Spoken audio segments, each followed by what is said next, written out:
Welcome to the new cyber frontier, bringing you the latest news and initiatives that focus on the development of cybersecurity economics. You don't have to be a computer or cybersecurity expert to get plugged in. Your host brings it straightforward, asks the tough questions, and brings the cyber world to a level of understanding for everyone. You can find us on the web at www.newcyberfrontier.com. Now join our host as he introduces the topic for today's New Cyber Frontier. Welcome to today's episode of New Cyber Frontier. On today, Bill Alderson, the Chief Technology Officer and founder of a company named called Hop Zero. Bill, welcome. Thanks for joining today. Hey, nice to be with you, Christopher. Appreciate the opportunity. Definitely. So we are going to talk today. You published a paper, comprehensive report about the SolarWinds breach. We have had so many people interested. SolarWinds couldn't talk to us about it. We've had them on before, but as soon as this happened, they're under some kind of a don't talk about it order.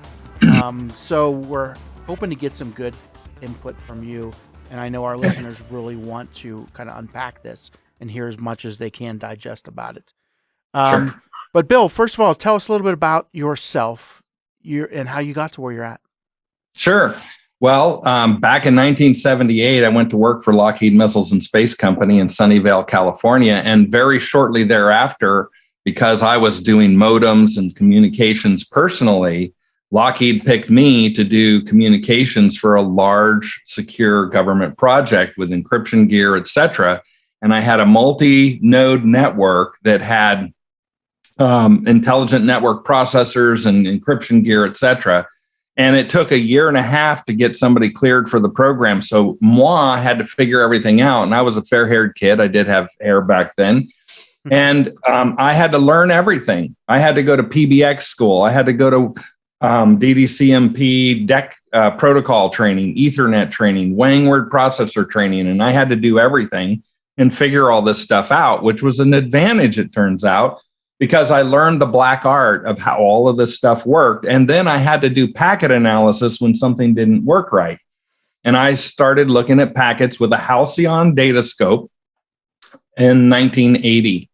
So you got to get up pretty early in the morning. So from that, I moved on to Network General, the people who created the sniffer, the word, the sniffer, we had trademarked and it was registered. And that was a product that we had, which was token ring, Ethernet analyzers, decoding protocols, application protocols. So I kind of got my start pretty early on and became a packet expert. I trained 50,000 people on sniffer and Wireshark in 27 countries, and I certified over 3,500 certified net analysts in network security and forensics over the years. So I kind of ended up, like Forrest Gump falling into all of these different things. And lo and behold, 911 happened and I'm in Atlanta and I finally fly home. And immediately after I get home, I get a call from a Pentagon general and they say, Bill, we need you and your company who are known to be the best people in the world because Gartner and Metagroup have told us that you're the best critical problem resolution people. Can you come to the Pentagon and bring us back up after the 911 disaster? And I said, sure, we'll be on an airplane tomorrow morning.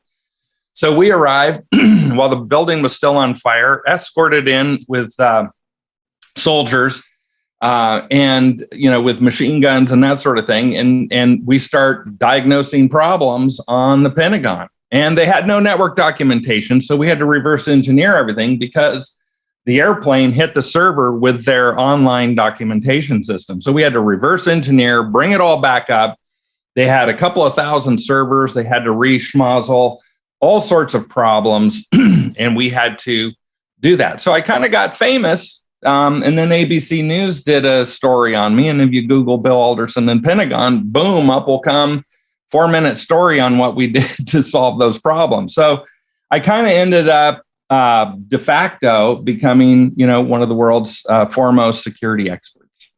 Awesome. Well, that is definitely a great background and very strong intro to what we're going to talk about today. After we come back from the break, we're going to talk about your SolarWinds Breach comprehensive unpacking and what we found out there. We'll be right back in a minute.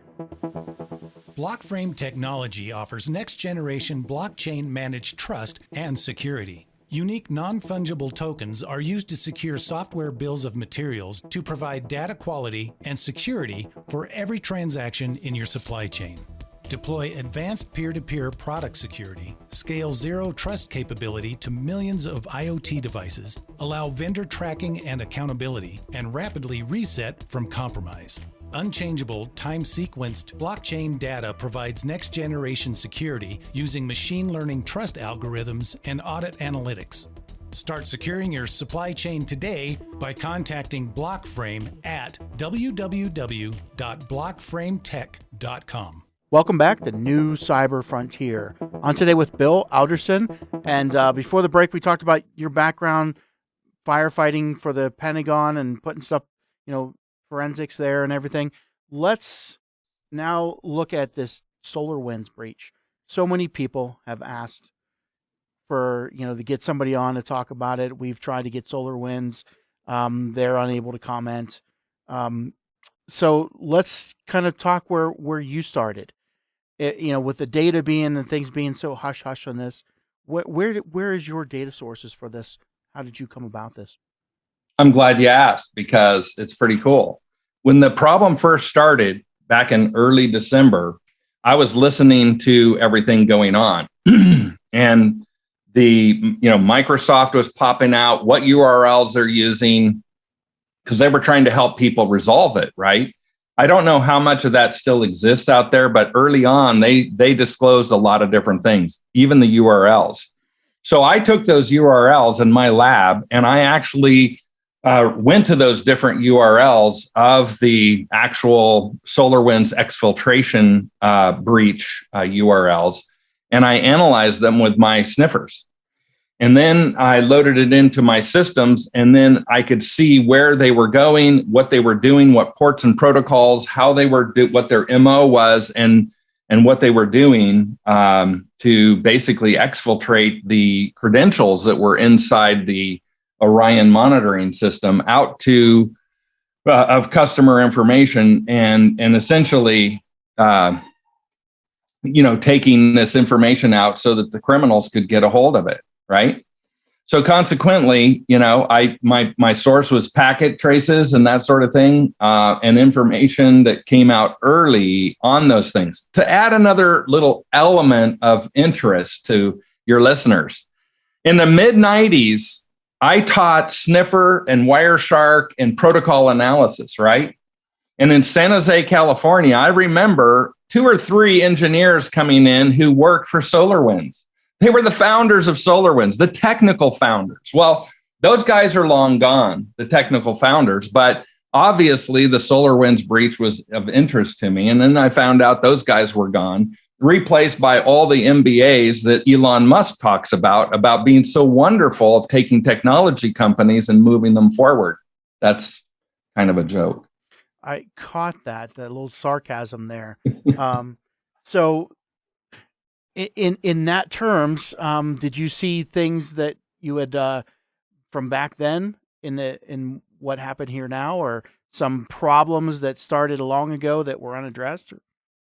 Well, first of all, the SolarWinds guys were very sharp and very bright, but they elected not to go into packet analysis. So SolarWinds was not a packet analysis company. That was left to Network General, Lanalyzer, HP, and some of the other big analyzer companies. So consequently, they didn't focus on deep packet security and analysis in any of their products. And then they went into firewall and router configuration. And so that's what the SolarWinds Orion is famous for, is taking a prim and doing analysis. Now, the trouble was that machine that had all the SolarWinds software on it had all the credentials to access all of the servers, workstations, you name it. So it did not hold the information that criminals wanted per se. It just held the credentials to absolutely everything that the criminals wanted. And that's what they went in and exfiltrated. So, in my piece, I went through step by step the 11 evading steps with a diagram, multiple diagrams about who did what to whom and when, and who was responsible for different elements of this attack. And of course, I caveat all of it as it's my opinion. Until I were deep inside. And of course, if I did some work for SolarWinds directly, they would gag me, so I couldn't talk about it. So I didn't do anything for them, even though they are actually headquartered here in Austin, where I am as well. Interesting. So it's like the ultimate single point of failure problem, where all the different, we'll say, I guess, manufacturing passwords for the different types of equipment were in one place, and that's what was broken into.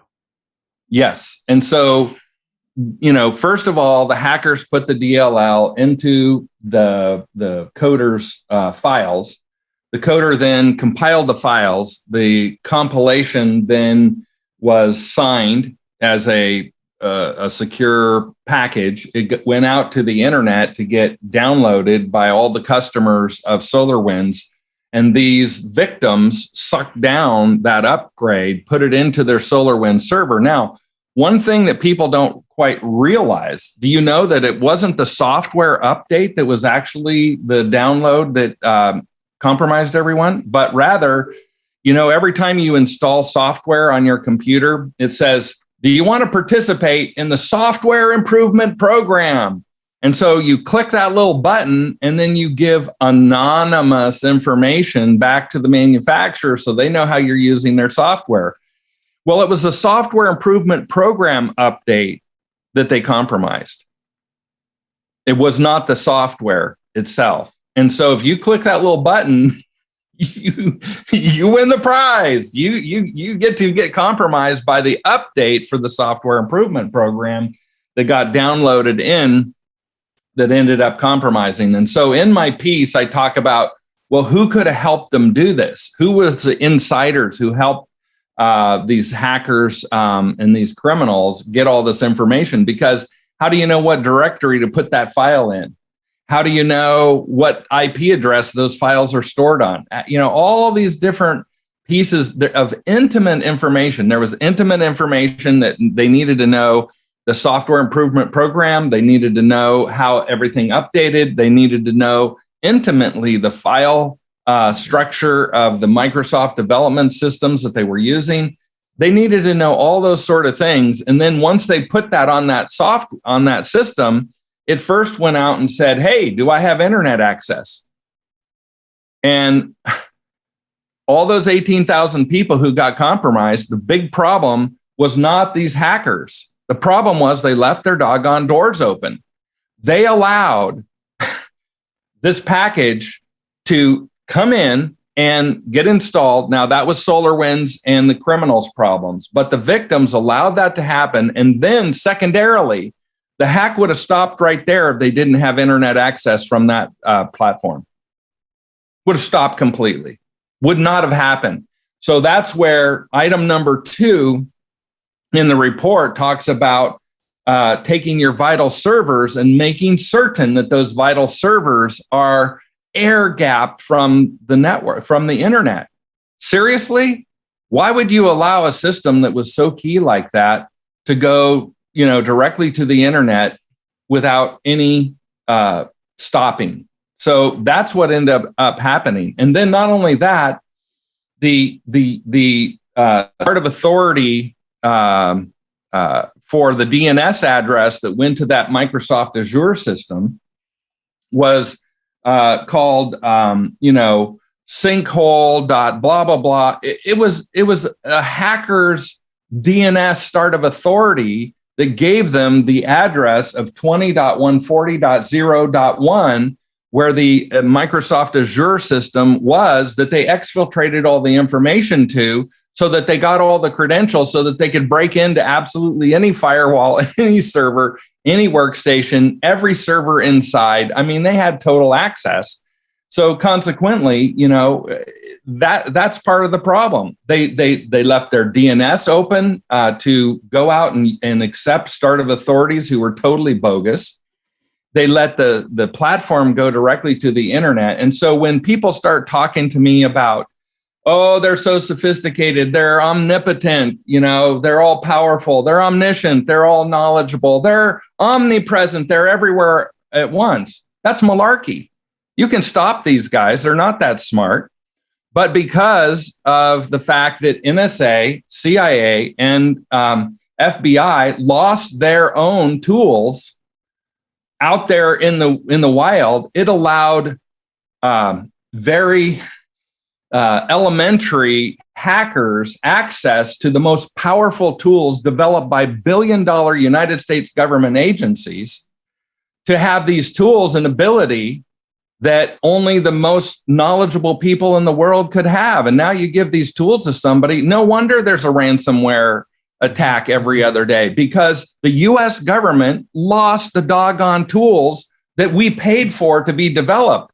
Let's take a break here, and we'll come back to the US government losing the tools right after we hear from our sponsors. Hold on.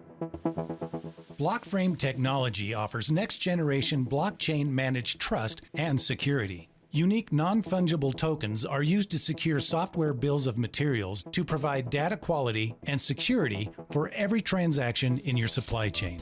Deploy advanced peer-to-peer product security, scale zero trust capability to millions of IoT devices, allow vendor tracking and accountability, and rapidly reset from compromise. Unchangeable, time-sequenced blockchain data provides next-generation security using machine learning trust algorithms and audit analytics. Start securing your supply chain today by contacting Blockframe at www.blockframetech.com. Welcome back to New Cyber Frontier. On today with Bill Alderson talking about the SolarWinds breach. And before the break, you were talking about, tools that were exfiltrated. Go back and explain when that happened, because that was an earlier breach that gave those tools access. Exactly. So FBI, CIA, and NSA all lost their red team tools, which is their lawful intercept tools that they use to break into known criminals so that they can go break up the cartels. They can do things of this nature. And that's all lawful and it's all appropriate. The problem is those tools are like nuclear weapons. And of course, I've worked at places like US Stratcom, CENTCOM, and places where you at the national labs where you're keeping nuclear information out of the hands of bad people. Well, the FBI, CIA, and NSA did not take care of the very valuable cyber nuclear weapons that they had and they let them get out. And consequently, now all these script kiddie hackers who don't know they're from a hole in the ground have these capabilities to break into things that nobody should be able to break into unless you're a multi-billion-dollar state-sponsored United States government smart three-letter acronym deal. And so that is, in my case, I believe that is the source of most of these hacks, is because the government lost their own doggone stuff. And it's like losing a nuclear weapon. We don't do that, right? So I hope that they have learned from their mistakes, and we need to punch them in the face a little bit so that they learn from those mistakes and don't go doing it again. Yeah, definitely. So if we go back and look now, before the break also, we were talking about the steps that they went through. But basically, the attacker had to get access to SolarWinds systems, find a password in there. Then you mentioned, which we won't, I don't know if we'll go that way or not, Insider, because they had to know some information about how to put a software executable into a development library, the code files, and then where exactly it went. Then the code got compiled, sent out to all their customers before the hack even spread. So those pieces, unpack that a little bit. What, and why there's, you said connection to Insider. Is there an insider being pursued, or is, where's that going? So what I was trying to get at with that whole chapter on, Insider, someone who knew information that was intimate about SolarWinds, intimate about Microsoft development, and intimate about the software improvement program development and where they held their files. Someone had to help these hackers. This is stuff that's so intimate, you can't guess. Somebody had to help them. And I'm not saying that there was a person at SolarWinds. I'm not saying there was, I'm not talking nefarious, blah, blah, blah. I'm just saying that someone who had knowledge of those three things, and I do a little triangle and I say, look, you had to know Microsoft development, you had to know the software improvement program, and you had to know where to put these files and how to do this. That's intimate information, intimate. So where did they get the help to find all that intimate information on which to execute those things? Well, the software improvement program software was probably an add-on to SolarWinds, right? So they got some development company to say, hey, we need to get information from all our customers to help us develop better software. And so they went out and started looking for, and I don't know if they developed it themselves or found a development kit for software improvement programs. I don't know how they did it, but I discussed this as some of the ways that people could have given them this information or help. You had to have all three, that triangle of information. And right in the middle of that triangle, the guy who knew Microsoft software improvement program and the company information, all three of those, that's the guy who I would look for as being the culprit to, tell those secrets. It almost sounds like being a developer and having gone through that a developer's laptop that would have had all that on there was somebody accessed and could look through it and find out how the project was developed.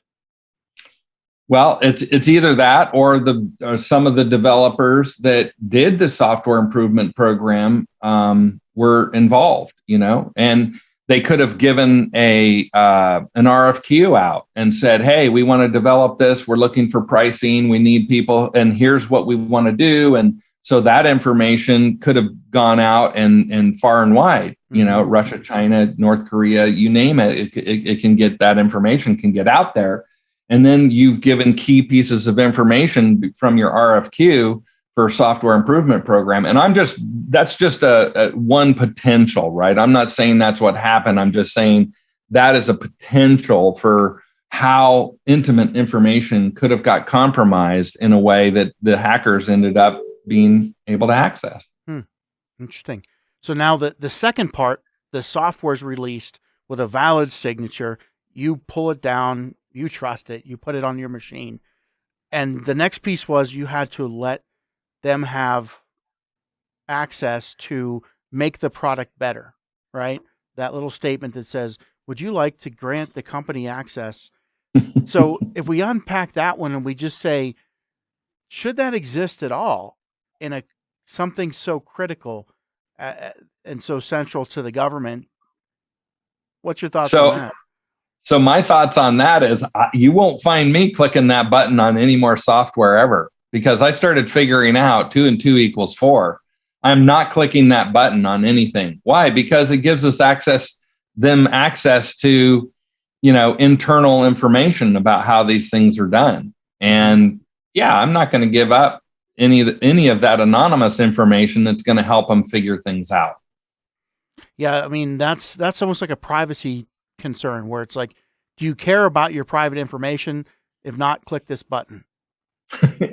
I mean, they say it's all anonymous, but they got their butt handed to them by an update that wasn't for the SolarWinds software. It was for the SolarWinds software improvement program. Mm-hmm. I rest my case. If you weren't part of the software improvement program, you might not have gotten compromised. So do you have any stats on what percentage of people clicked that button and were part of this? All I know is that, from the numbers that you probably hear and that sort of thing, that 18,000 organizations were potentially at risk for this attack. And those who got bit, were a lot of government organizations. I mean, when I was in Iraq and Afghanistan, looking at the secure networks and everything else and all the network control centers and throughout the entire CENTCOM AOR, area of authority that they had, which included Iraq, Afghanistan, Qatar, you name it. Every one of those network control centers used SolarWinds, classified, unclassified, etc. Well, the classified networks are not connected to the internet per se. Okay, so consequently, they shouldn't have gotten compromised other than maybe a little, this is BS. So why would you ever click on that button of software improvement program if you're on a classified network? You don't, because it can't communicate to the internet and they are air gapped. And that's where I started at Lockheed. We air gapped everything. You couldn't put a IBM Selectric typewriter on our premises unless it had a filter on it for the power so that it didn't know every time you hit SECRET that you were about to write a secret message on an IBM Selectric, and they could listen to the electrical information. The pulses go back out through the power line, and Russians purportedly could listen to your power line and hear what's typed on an IBM Selectric and pull that off. I mean, this is how powerful, and we did Tempest shielding, source suppression, and that sort of thing of information. Well, now, we connect our networks to the internet, and these vital servers have direct access to the internet because they're lazy and they want updates to be done, on the internet instead of them having to basically do any work. Well, that's where I go into all updates need to come into the company and be on a hardened server, get all the updates on that hardened server, and then update all your systems internally so that each and every system in your network doesn't have to go implicitly out to the internet, giving them internet access essentially in order to do updates, because your technologists are a bunch of lazy guys who don't want to do any work. WORK. Oh, I said it. I'm sorry. You guys don't let bad words, 4-letter words out, do you? Because WORK is a 4-letter word in the security industry, because by God, we're going to buy artificial intelligence, which is the code name for ignorant. If you don't know what you're talking about, you better get some artificial intelligence. Well, if you have the intelligence to start, you know how to stop this. And that's the problem. We don't have people who know packets, and they're security experts and cybersecurity experts. If you don't know packets, the foundation of network security, you are not a security expert. And I will pound on my fist and tell everybody in the world that that is the case. If you don't know packets, you don't know security. You can't. It's impossible. That's vetting every packet and discriminating whether you accept or deny it is the foundation of security. Everyone needs to know packets. And that's why I'm Packet Man 007, and I've taught thousands of people, and it's empowering. And the most successful people in the industry were trained by me by 25 years ago, 30 years ago on Sniffer and how to do packet analysis. And then they make sure their teams know how to do that stuff. And if they don't, they get them trained. Interesting. So looking at kind of stepping through the breach again, the final step was once you got it updated after you allowed it to update, and your take is that they block that from happening or update internally. That fixes it again. What was the next step now after you did the update? What was the final kind of compromise piece? Well, there's several different things that people said did or didn't happen. There was a wait, basically slept for a while. Well, that was a sleep from. It wasn't the same sleep that we're thinking of. So the server didn't immediately go out and do these things. But one of the things is it says, am I in a sandbox? Am I on a classified network? Do I have internet access? And if I have internet access, super, because I'm going to go out and go to avmsvmcloud.com, and I'm going to do a DNS discovery, go to the start of authority, which is sunburst bad, DNS start of authority, blah, blah, blah. And I'm going to get 20.140.0.1, and I'm going to go push all those credentials out to 20.140.0.1, which was an Azure server that was compromised by the criminals. And then the criminals had access to all these doggone credentials from these customers so that they could go back in. And of course, SolarWinds is watching every SQL server most of the time. It's definitely watching every firewall, every router, every switch. It has the credentials to get into every one of those. So now you have this problem where the criminals have all of your stuff. They can get into absolutely any and everything. And then once they get in, the first thing that they do is they don't just steal your data. They start planting landmines. And that's what I've told people in the report. Look, the biggest problem is the landmines that these guys are planting that you don't know about. And they're going to come back. They're going to sell those landmines to somebody else. And it's just going to keep the criminal economy moving because people just try to mitigate, let's kill this process and that process. Well, no, you got to kill a lot more than just that. You got to go find out what landmines they let. And if you didn't log your environment so that you know every TCP UDP session that happened on the network and keep that in perpetuity, and that requires something like Splunk, and Splunk costs several $1 million, and most people don't have the money, and they don't keep the information long enough. Remember, people got compromised almost a year later. Right? Yeah. Or they knew that they got compromised a year later. We're moving towards the end of our time here, but the last question I had was, how long was that server up there? The criminals were taking information off of it before they finally kind of closed the loop on it. It could have been, they could still be having access today if they didn't mitigate anything.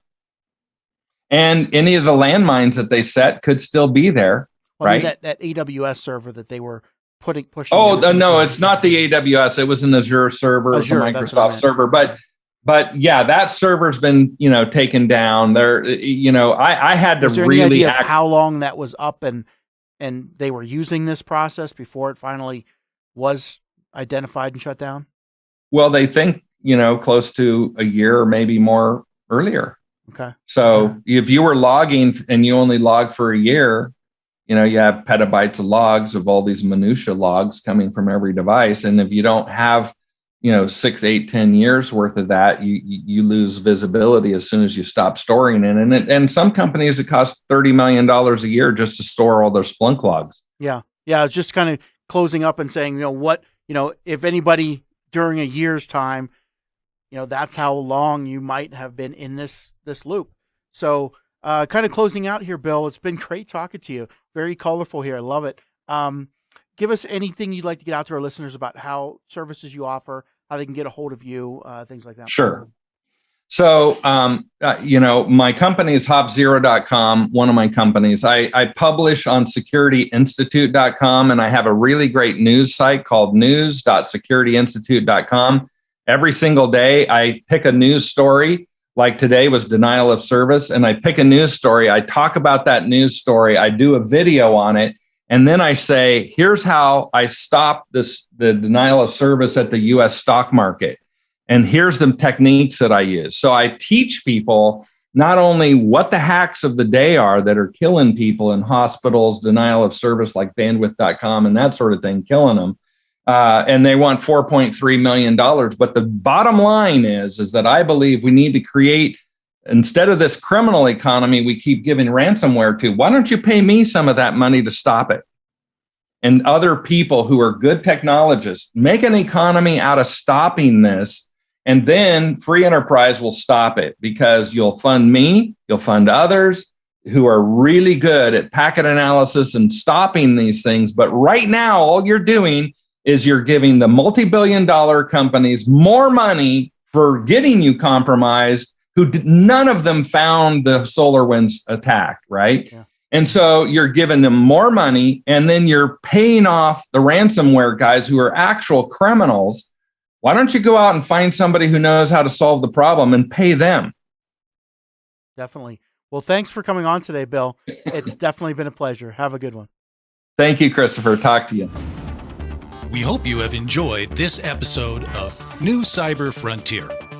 Remember to get involved. Often we think that someone else will handle privacy and security in the virtual world, but you are the only one truly in command of your virtual fate. Join our mailing list so we can keep you informed of breaking news and new releases. If you have an idea, if you have a question that you would like to hear answered, or if you want to get involved with our efforts, reach out to us at newcyberfrontier.com. We also encourage you to visit our sponsors' links, as they are the ones that really make this show possible. I want to thank each of you for supporting the show, and we look forward to seeing you back for the next episode of New Cyber Frontier.